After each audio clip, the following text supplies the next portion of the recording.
Olá, tudo bem? Hoje vamos falar um pouquinho sobre o romance Quincas Borba, escrito pelo Machado de Assis e publicado em 1891 pela primeira vez em forma de livro. Embora as publicações, ou houve as publicações anteriores, né? Porque o livro foi publicado em forma de folhetim originalmente, entre 1886 e 1891. Tá? Só ao final dos folhetins é que ele foi transformado, né, em um livro, foi publicado, né, na verdade, como um livro. Tá bem? Bora falar um pouquinho sobre ele.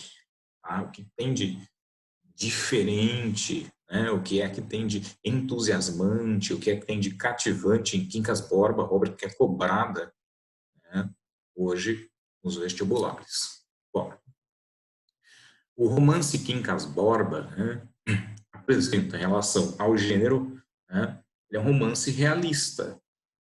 O Machado de Assis não chegou a transcender o realismo e caminhar pelo naturalismo. Pelo contrário, ele era contrário ao cientificismo usado, né, implementado pelos escritores naturalistas. Como eu já coloquei em outros vídeos, o Machado de Assis constitui uma escola literária à parte, em função dos pontos de ruptura que ele apresenta na sua obra, tá, em relação uh, ao ideário realista. Né? Com relação ao narrador, nós temos um narrador em terceira pessoa, intruso, a lembrar que a maior parte dos romances escritos na segunda fase do Machado de Assis apresenta o narrador em primeira pessoa. Tá? Esse é considerado o romance mais objetivo dele, né? Que ele mais se aproxima do ideário realista de fato, né? Narrador em terceira pessoa, mas ainda assim tem aquela intromissão constante, narrando a história, e aí se dirige ao leitor em forma de interlocução.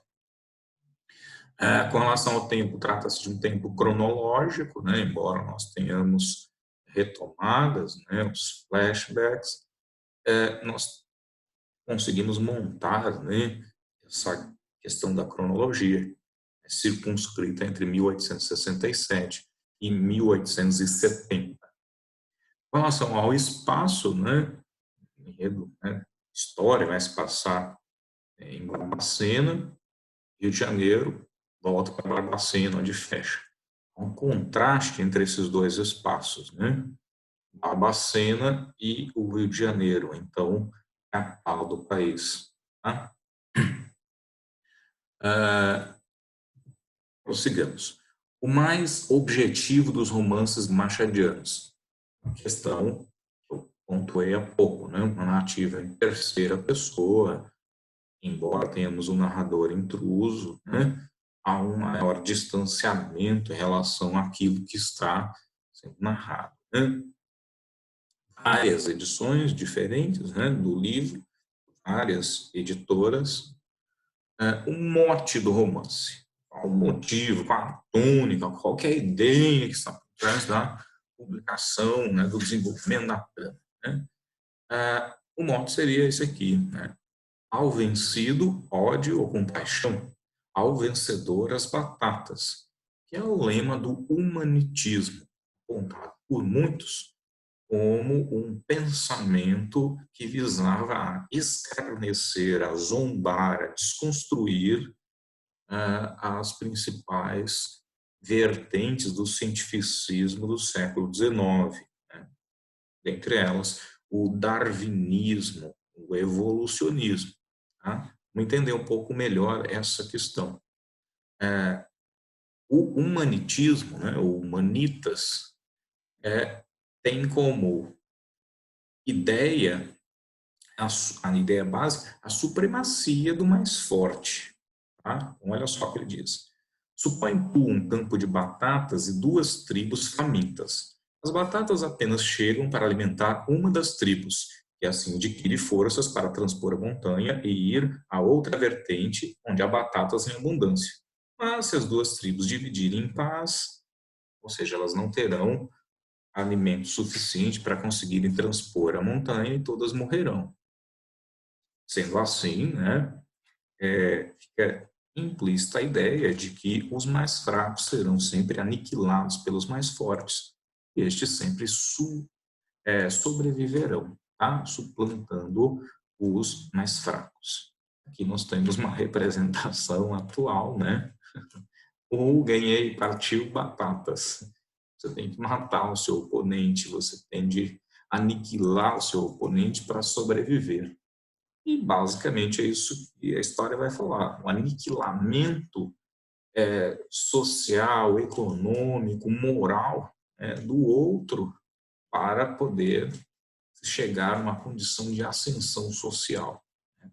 Ou seja, são situações, são fenômenos reveladores daquela visão pessimista do Machado de Assis em relação ao homem. Tá? O homem está fadado ao fracasso.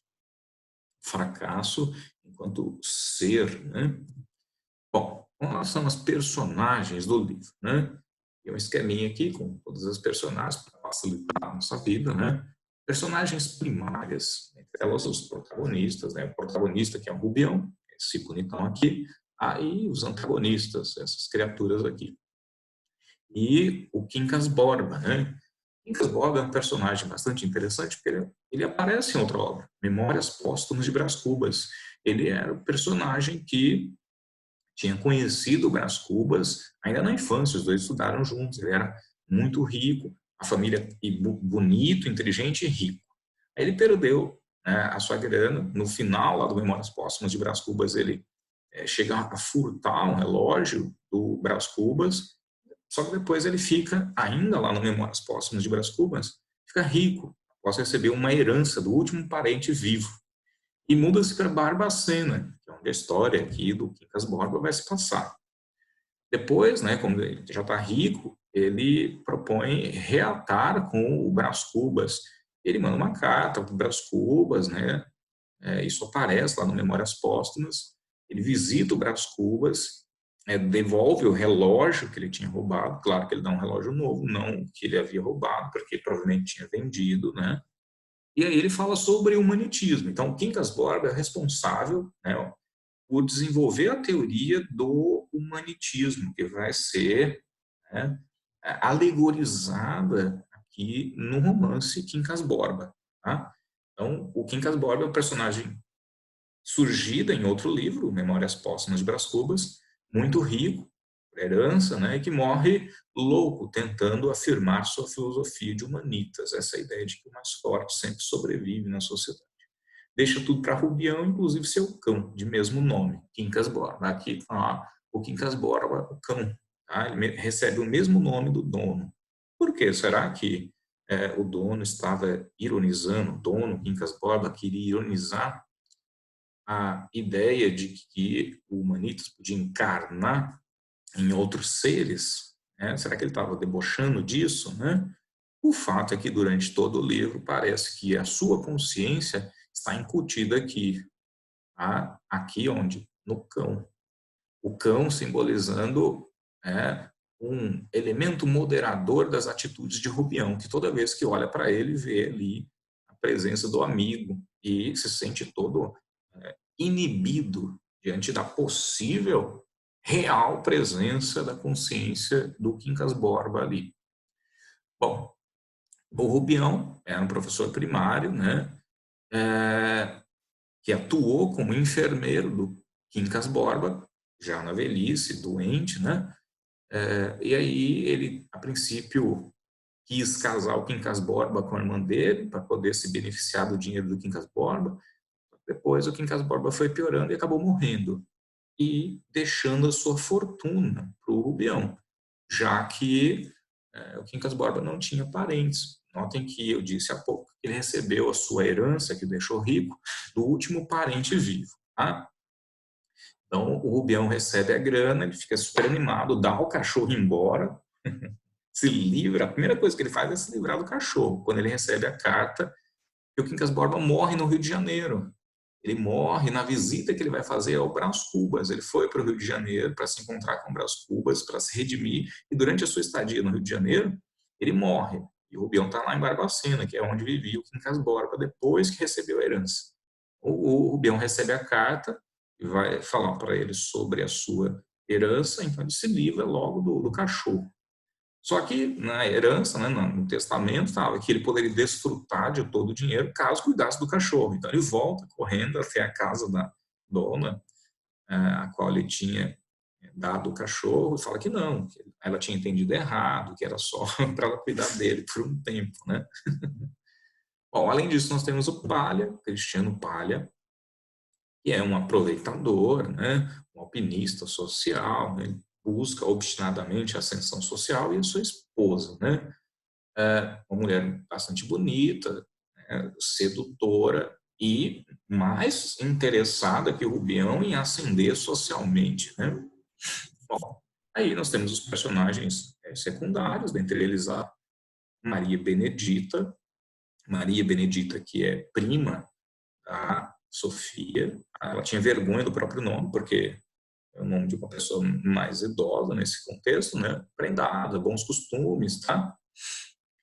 A Dona Fernanda, casada com um deputado, pouco mais de 30 anos, jovial, expansiva, corada, mulher extremamente influente, né?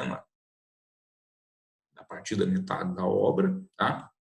Doutor Camacho, que era sócio do Rubião e sócio do Cristiano Palha, né, no jornal. A Dona Tonica, que é uma personagem caricata, né, solteirona, tinha passado dos 30, não tinha conseguido se casar, então frustrada, era bastante invejosa. E o Carlos Maria, que é o Dom Juan. Esse é um camarada que se acha bonitão, os olhos enormes, as mulheres suspiravam por ele, mas ele não dava nenhum valor, porque ele sabia que era bonito e era natural que elas sofressem por ele. Tá? Bom, o protagonista, coloquei aqui o Matheus falando, porque ele foi o Rubião no filme Quincas Borba, produzido no Brasil.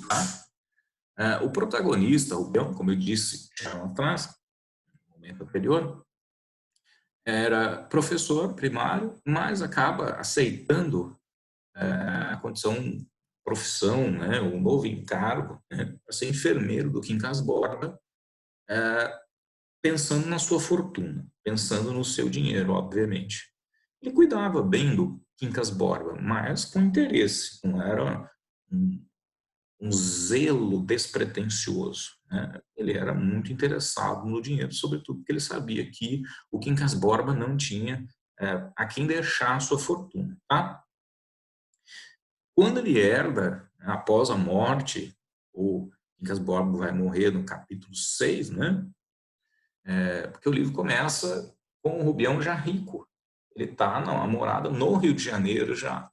E depois ele começa a pensar na Sofia, começa a pensar no Cristiano Palha, e o livro vai retomar a época em que o Rubião vivia em Barbacena e cuidava do Quincas Borba. Então, o foco é esse aqui, né? A princípio. Ele cuidava do Quincas Borba, o Quincas Borba já velho, louco, né? Defendendo a sua teoria do humanitismo, ele vai para o Rio de Janeiro. Ele tem tanto medo que o Quincas Borba encontre alguém lá no Rio de Janeiro para deixar a sua herança que ele quer ir junto. E é repelido pelo Quincas Borba. Ele fica muito mal, né, com isso.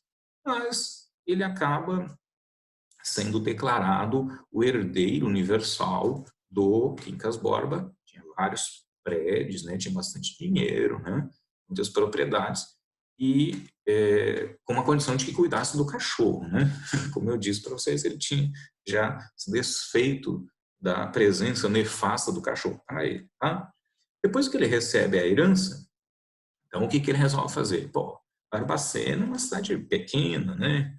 O que eu vou fazer? Eu vou multiplicar o que eu ganhei. Qual a ambição dele? Vou multiplicar. Aqui não dá para fazer o dinheiro render. Vou me mudar para o Rio de Janeiro, que é a cidade mais importante, né? A corte, né? Muda-se para o Rio de Janeiro.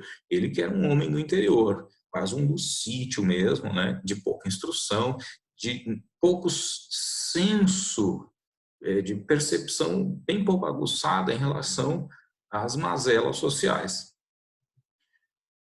ele vai, né, deixar Barbacena e no caminho, gente, no trem, mais precisamente na cidade de Vassouras, ele conhece o casal Cristiano Palha e Sofia, né? Se mostrarão os antagonistas da obra. Assim que o casal sobe, né, no trem, embarca no trem, aqui uma capa 13, eles já começam a conversar. E o Rubião, para se mostrar importante, acaba soltando que ele tinha recebido uma herança. Não sabia muito bem o que fazer, ele estava indo para o Rio de Janeiro para multiplicar esse dinheiro. Rapaz, o Cristiano Palha fica, né, muito interessado. Ai, amigo, né? A Sofia, né, aqueles olhos brilhantes, né, que vão fascinar o Rubião, vão deixá-lo apaixonado. O fato é que esse casal que só queria se dar bem na vida. Afinal, quem é que não quer se dar bem na vida, né? Bom, quando chegam ao Rio de Janeiro, né, Cristiano Palha e a Sofia não tinham uma condição social assim das mais relevantes, né?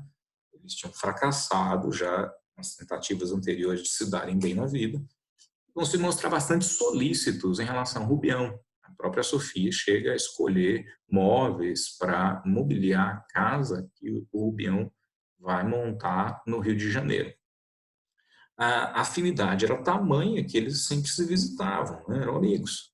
Diversos saraus nas casas deles. O Cristiano Palha e a Sofia sempre se aproveitando disso. Aí, né, numa bela situação, a Sofia vai contar para o marido e o Rubião tinha avançado o sinal, tinha apertado o braço dela, que tinha se declarado para ela. Ela fica incomodada com isso e conta para o marido. O marido fica dividido. Por um lado, ele está enciumado, mas por outro, ele pensa em se dar bem com o Rubião. Ele já tinha contraído um empréstimo. Eles tinham montado uma sociedade, né, uma empresa exportadora, né? Ele estava se dando bem. Então, ele vai colocar a Sofia a par da situação para que ela, né, o auxiliasse nesse processo de extorsão em relação ao Rubião. Tá? Então, ela consegue conciliar. Ela nem trai o marido, né, e nem faz aquilo totalmente que o Rubião quer. Também ela fica no meio termo aí, simplesmente para explorar o cara. No entanto, gente, o que é estranho é essa complexidade feminina que a gente vai observar na obra. Ela renegou o Rubião, como acabei de falar. E, por outro lado, sentia uns calafrios com outro personagem, Carlos Maria, que é primo da dona Fernanda, né? Vou falar um pouco mais sobre ela. Carlos Maria é um sedutor, né? Aquela figura bonitona, né? Todas as mulheres suspiravam por ele. O Rubião dançou com ela, deu uma cantada nela, não gostou. Carlos Maria dançou com ela, né? Disse para ela que não parava de pensar nela um só minuto. E na noite anterior, ele tinha, depois de não ter conseguido dormir, vindo caminhar próximo à janela dela. E ela ficou toda, né, toda mexida, meu Deus, né? Dessa vez ela não contou para o marido. Por que será, né? E mais, gente, posteriormente, uma prima dela, vão aparecer outros personagens que vão, a partir desse momento, ganhar notoriedade, entre elas a dona Fernanda, casada com um deputado, né? Prima do Carlos Maria, e a Maria Benedita, que vem passar uma temporada depois de ter perdido a mãe na casa do Cristiano Palha e da Sofia. A Maria Benedita era, assim, modesta, pudica, né? E ela acaba interessando ao Carlos Maria. Quando o Carlos Maria se interessa pela Maria Benedita e posteriormente vem a se casar com ela, muda-se do Brasil, né? Eles vão para o exterior, tem filhos, a Maria Benedita manda carta para ela contando sobre a felicidade do casal. A Sofia fica indignada, né? Ela inventa desculpas para não visitar o casal, né? Você percebe que ela está extremamente despeitada. Por um lado, ela rechaça o Rubião, mas por outro lado, ela, como mulher, acaba, né, cedendo aos encantos do galã ali, tá? Bom, as mulheres são bastante influentes aqui. A Sofia, no meu entendimento, é o centro, o elemento central, né? Tudo parece gravitar em torno dela, mas existem outros elementos femininos, né? Em torno dos quais gravitam outras situações. Então, todas, a Dona Fernanda tem a sua importância, a Maria Benedita tem a sua importância, né? E as coisas parecem girar no entorno delas, né?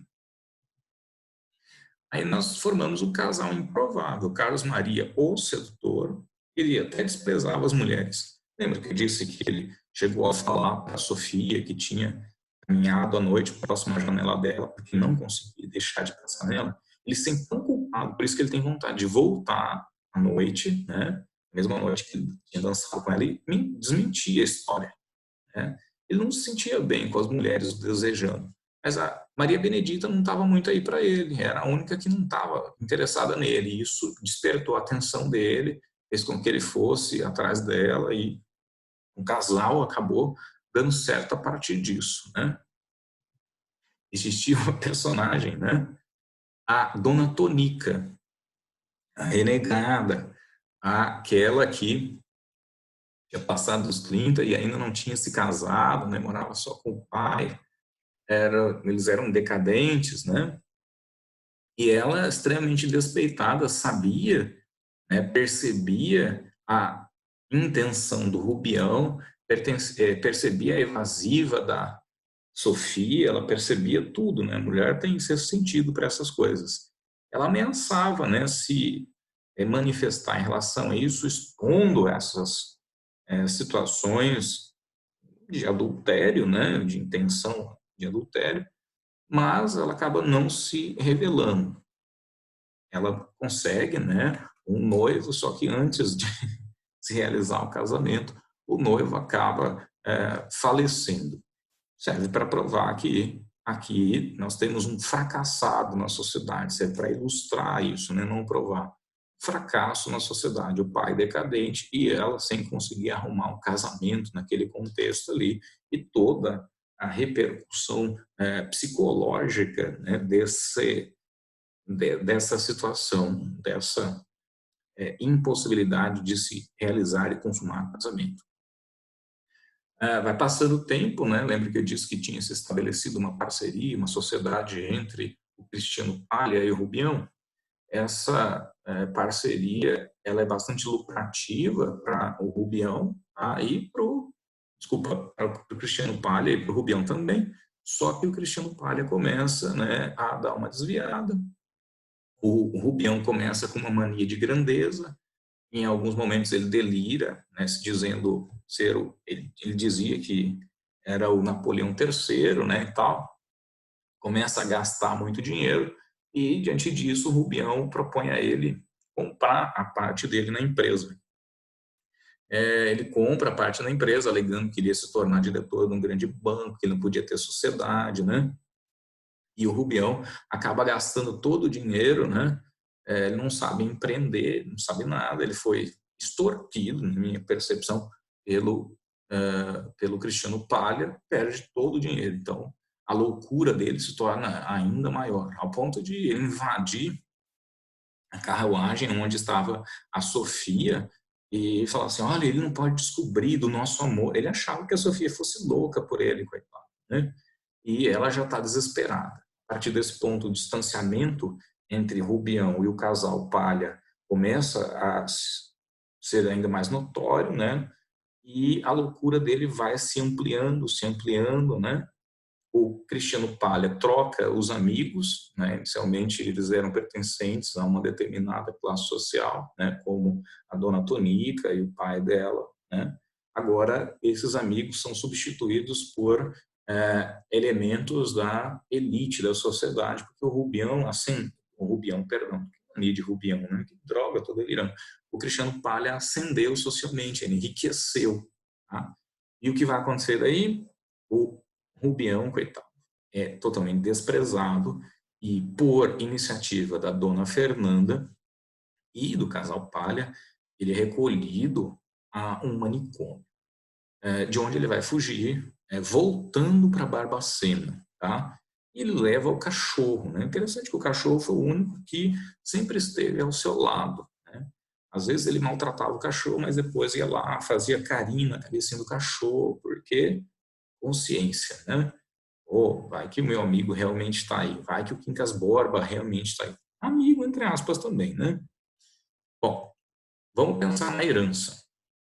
Qual que é a ideia do Machado de Assis ao colocar a herança, né? A herança, ela tem um valor capital, monetário, é só o dinheiro, ou a herança é a ideia? O que é que o Quincas Borba quis deixar para o Rubião? O dinheiro ou a ideia?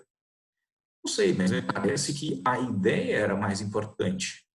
A ideia de que para viver em sociedade o indivíduo deve ser é, esperto, deve ser superior, deve ser um explorador, tá? Por isso, o próprio Quincas Borba, ao desenvolver a ideia, deixou, né, a ideia do humanitismo, deixou o Rio de Janeiro e foi para Barbacena, numa atitude quase de mito do bom selvagem no Rousseau, distanciando-se da sociedade corrupta e corrompedora. Ele queria passar isso para o Rubião, mas o Rubião não aceitou. Ele fez o processo inverso, saiu de Barbacena e foi para o Rio de Janeiro, onde perdeu toda a sua grana. Tá? Então, parece que existem duas ideias sobre a herança. Né? A herança capital foi toda perdida. E a herança ideológica levou o próprio Rubião à loucura, porque ele foge do manicômio, vai para Barbacena com o Quincas Borba, agora o cão, e louco, né? Acaba ficando na rua ali, toma chuva, tem pneumonia e morre, né? Recitando o lema, declamando o lema do humanitismo, né? Comprovando essa teoria de que a herança, na verdade, era uma ideia. Ideia que é deixada pelo Machado de Assis também como herança para os leitores. Tá? Bom, e aí nós temos essa oposição, né? O homem versus o cão. O homem explorador, tá? O homem oportunista, por outro lado, o cão, aquele que sempre o acompanhou, né? Despretensiosamente, sem nenhuma intenção maligna, digamos assim. O cão é o elemento moderador que fazia com que o Rubião repensasse, né, nas suas atitudes, repensasse, né, ele se sentia culpado. Era um elemento que botava ele para um aspecto racional, controlando a sua impulsividade. Tá? Enquanto o homem, no caso o Cristiano Palha, né, a Sofia, eram elementos que deixavam deslocado o nosso, né, personagem Rubião. Tá bem? Bom, é isso, pessoal. Né? Espero que tenham entendido a cônica do livro Quincas Borba. Procurei fazer um resuminho mais rápido, né? Um comentário mais rápido. Um vídeo longo acaba, né, sendo enfado. Bom, gente, abração, beijão, até uma próxima.